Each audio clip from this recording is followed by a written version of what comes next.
नमस्कार बंधु माने आपण माननकु स्वागत आमर एही चैनल ओडिया शास्त्र को। बंधु माने आज एही वीडियो रे आपण माने जानिबा को पाइबे जे मेष राशि रो व्यक्ति विशेष माननक पई जून मास 2026 किपरि रहिबा पई जाउछि। जीवन रे केउ सबु बड़ परिवर्तन गुडी को आसीबा पई जाउछि।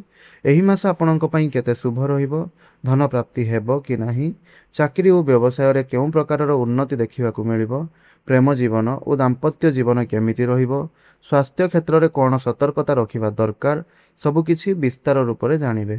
तो बंधु माने मेष राशि हेउछि अग्नि तत्वर राशि। एही राशिर स्वामी ग्रह हेउछन्ति मंगल। एही कारणरू मेष राशिर व्यक्ति विशेष माने साहसी, निर्भीक, उत्साही एवं नेतृत्व नेबार क्षमता रखन्ति। जून मास 2026 एही मासरे ग्रह मानकर स्थिति आपणक जीवन में अनेक नुआ संभावना नेकी आसुअछि। तो एही मासटी किपरि रहुछि ताहा सर्वप्रथमे जानन्तु। तो जून मास 2026 एही मासर प्रथम सप्ताह आपणक पई किछिटा व्यस्तता भरा रहिबो। आपण जो काम को दीर्घ दिन धरी समाप्त करने को चेष्टा करुले सही काम गुड़िक एही समय रे समाप्त हेबार संभावना रहुछि। घर परिवार रे कौनसी शुभ खबर मिल पारे। आपणक मनरे थिबा अनेक चिंता धीरे धीरे दूर हेबाकु लागिबो। एही समय रे नुआ लोकंक सह परिचय होई पारे जेउ माने आपणक भविष्यत रे बहुत सहाय्य करिवे। आपणकर कथावार्ता और व्यवहार लोकमानंकु आकर्षित करिवो। तबे आसंतु जानिबा एही मासटी आपण मानंक पई को क्षेत्र को नै करी किपरि रहिबा पई जाउअछि। सेति पई भिडियोटी को शेष पर्यंत देखंतु। धन और आर्थिक स्थिति जदि देखिबा ताहले जून मास 2026 रे आपणकर आर्थिक क्षेत्र में मेष राशि मानंक पई आर्थिक क्षेत्र में भल संकेत देउअछि। जेउ माने दीर्घ दिन धरी धन संबंधी समस्या रे रहितिले सेमानंक पई एही मास आशार किरण नेकी आसीबो। अटकिथिबा टंका फेरी पाइबार संभावना रहिछि।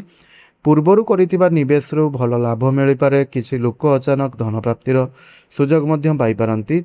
तेबे गोटे कथा मन रखंतु, एही मासरे जेते आय बढ़िबो सेते खर्च मध्यम बढ़िबो। अनावश्यक खर्च उपरे नियंत्रण रखिबा आवश्यक। जदि आपण जमी, घर किंबा जानवाहन किनिबाकु चाहुचंती तेबे मासर मध्य भाग अधिक शुभ रहिबो। तो चाकरी क्षेत्र को नहीं करी गले चाकरी करुवा मेष राशि व्यक्ति विशेष मानक पई एही मास उन्नतिर मास हेबो। आपणकर परिश्रम को उच्च अधिकारी माने प्रशंसा करिवे। जो माने पदोन्नति किंबा वेतन वृद्धिर अपेक्षा रे थिले सेमानंक पई सकारात्मक खबर आसी पारे। नुआ चाकरी खोजुथुबा व्यक्ति विशेष माने मध्य भल सुजोग पाई पारंती। ऑफिस रे किछि लोक आपणकर सफलता को देखि ईर्षा करि पारंती। तेणु समस्तंक सह भल संपर्क रखंतु एवं कौनसी विवाद रे जड़ित हुअंतु नाही। व्यवसाय क्षेत्र रे आपणकर व्यवसायी मानंक पई जून मास बहुत भल रहिबो। नुआ ग्राहक मिलि पारंती। बाजार रे आपणकर प्रभाव बढ़िबो। जो माने नुआ व्यवसाय आरंभ करिबा को भाबुछंती सेमाने मध्य एही मासरे योजना आरंभ करि पारिबे। पार्टनरशिप व्यवसाय रे लाभ मिलिबो, किंतु कागज पत्र भल भाबरे जांच करिबा आवश्यक। बड़ निवेश करिबा पूर्वरु अभिज्ञ लोकंक ठारु परामर्श नियंतु। विदेश सहित जड़ित व्यवसाय करुवा लोक माने निज विशेष लाभ पाई पारंती। शिक्षा क्षेत्र कथा कहले छात्र छात्री मानंक पई जून मास उत्साहजनक रहिबो। पाठ पढ़ारे मन लागिबो। प्रतियोगितामूलक परीक्षा पई प्रस्तुति करुथिबा छात्र छात्री माने भल फल पाई पारंती। विदेश रे उच्च शिक्षा पई आवेदन करुथिबा छात्र छात्री मानंकु शुभ खबर मिलि पारे। गुरुजनंकर आशीर्वाद और मार्गदर्शन आपणक सफलतार पथ को सहज आहुरी करिदेबो। प्रेम संपर्क कथा कहिले प्रेम जीवन में जून मास मिश्रित फल प्रदान करुछि। जो माने प्रेम संपर्क रे अछंती सेमानंक मध्य रे भल पाइबा बढ़िबो।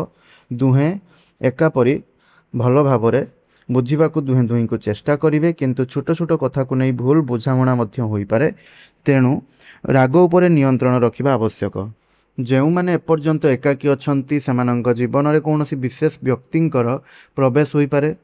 तो वैवाहिक जीवन कथा कहले दाम्पत्य जीवन में सुख और शांति रहिबो। स्वामी स्त्री मध्य सहयोग बढ़िबो। परिवार में कौनसी शुभ कार्य होई पारे। संतान संबंधी कौनसी भल खबर मिल पारे। परिवार वयस्क सदस्यों आशीर्वाद आपणक पई बहुत लाभदायक हेबो। स्वास्थ्य क्षेत्र कथा जदि कहबा स्वास्थ्य दृष्टि एही मास साधारण रहिबो। तबे अधिक कामर चाप जोगु शरीर और मानसिक क्लांति अनुभव करि पारंती। मुंड बिंधा, निद्रा अभाव, रक्तचाप और पेट संबंधी समस्या देखा दे पारे। खाद्य पानीय उपरे विशेष ध्यान दियंतु। ଯୋଗ ପ୍ରାଣାୟାମ ଓ ସକାଳରେ ଟିକେ ଚଲାବୁଲା କରିବା ବ୍ୟାୟାମ କରିବା ଆପଣଙ୍କ ପାଇଁ ବହୁତ ଉପକାରୀ ରହିବ। ତେବେ ପାରିବାରିକ ଜୀବନ କଥା କହିଲେ ପାରିବାରିକ ଜୀବନରେ ଖୁସିର ପରିବେଶ ରହିବ। ଭାଇ ଭଉଣୀମାନଙ୍କ ସହ ସମ୍ପର୍କ ମଜବୁତ ହେବ। ମାତା ପିତାଙ୍କ ସହଯୋଗ ମିଳିବ। ଘରେ କୌଣସି ମାଙ୍ଗଳିକ କାର୍ଯ୍ୟର ଯୋଜନା ହୋଇପାରେ। ଦୀର୍ଘ ଦିନରୁ ଚାଲିଥିବା ପାରିବାରିକ ସମସ୍ୟା ସମାଧାନ ହେବ। ତ ମେଷରାଶିର ବ୍ୟକ୍ତିବିଶେଷମାନଙ୍କୁ ଏହି ତିନୋଟି ବଡ଼ ଖୁସିର ଖବର ମିଳିବା ପାଇଁ ଯାଉଛି, ଯାହାକି ପ୍ରଥମଟିରେ ଅଟକିଥିବା କାମ ସମାପ୍ତ ହେବ, ଦ୍ୱିତୀୟରେ ଧନପ୍ରାପ୍ତିର ନୂଆ ମାର୍ଗ ଖୋଲିବ, ତୃତୀୟରେ ଚାକିରି କିମ୍ବା ବ୍ୟବସାୟରେ ଉନ୍ନତି ମିଳିବ। ତିନିଟି ସତର୍କ ବାଣୀ ମଧ୍ୟ ରହୁଛି। ପ୍ରଥମରେ ରାଗ ଉପରେ ନିୟନ୍ତ୍ରଣ ରଖନ୍ତୁ, ଦ୍ୱିତୀୟରେ ଅନାବଶ୍ୟକ ଖର୍ଚ୍ଚରୁ ଦୂରେଇ ରୁହନ୍ତୁ, ତୃତୀୟରେ ସ୍ୱାସ୍ଥ୍ୟକୁ ଅବହେଳା କରନ୍ତୁ ନାହିଁ। ତ ଏହି ଜୁନ୍ ମାସରେ ଆପଣଙ୍କ ପାଇଁ ଶୁଭ ରଙ୍ଗ ରହୁଛି ଲାଲ, କେଶରୀ ଏବଂ ସୁନେଲି ରଙ୍ଗ। ଶୁଭ ସଂଖ୍ୟା ରହୁଛି 1, 3 ଓ 9। ତ ମାସିକ ରାଶିଫଳ ପାଇଁ ଆପଣଙ୍କର ଉପାୟ ରହିଛି ଏହି ମାସ ପାଇଁ। ତ ପ୍ରତ୍ୟେକ ମଙ୍ଗଳବାର ଦିନ ହନୁମାନ ଚାଳିଶା ପାଠ କରନ୍ତୁ। ଲାଲ ରଙ୍ଗର ଫୁଲ ଭଗବାନଙ୍କୁ ଅର୍ପଣ କରନ୍ତୁ। ଗରିବ ଲୋକଙ୍କୁ ଲାଲ ବସ୍ତ୍ର କିମ୍ବା ଲାଲ ମସୁର ଡାଲି ଦାନ କରନ୍ତୁ। ପକ୍ଷୀମାନଙ୍କୁ ଦାନା ଖାଇବା ପାଇଁ ଦିଅନ୍ତୁ। ଦେଖିବେ ଏହି ମାସଟି ଆପଣଙ୍କ ପାଇଁ ବହୁତ ଭଲରେ କଟିବ। ତ ଆଶା କରୁଛି ଭିଡ଼ିଓଟି ଆପଣମାନଙ୍କୁ ନିଶ୍ଚୟ ରୂପରେ ଭଲ ଲାଗିଛି। ଯଦି ଭିଡ଼ିଓଟି ଭଲ ଲାଗିଛି ତେବେ ଭିଡ଼ିଓଟିକୁ ଗୋଟିଏ ଲାଇକ୍ କରନ୍ତୁ ଏବଂ ତଳେ କମେଣ୍ଟ ବକ୍ସରେ ଜୟ ଜଗନ୍ନାଥ ନିଶ୍ଚୟ ରୂପରେ ଲେଖନ୍ତୁ। ଭିଡ଼ିଓଟିକୁ ଅନ୍ୟମାନଙ୍କ ସାଥିରେ ସେୟାର କରନ୍ତୁ। ଆଜିର ଏହି ଭିଡ଼ିଓଟିକୁ ଏଇଠି ରଖୁଛି। ପୁଣି କଥା ହେବା ଆଉ ଏକ ନୂତନ ଭିଡ଼ିଓ ମାଧ୍ୟମରେ। ରହୁଛି। ଧନ୍ୟବାଦ।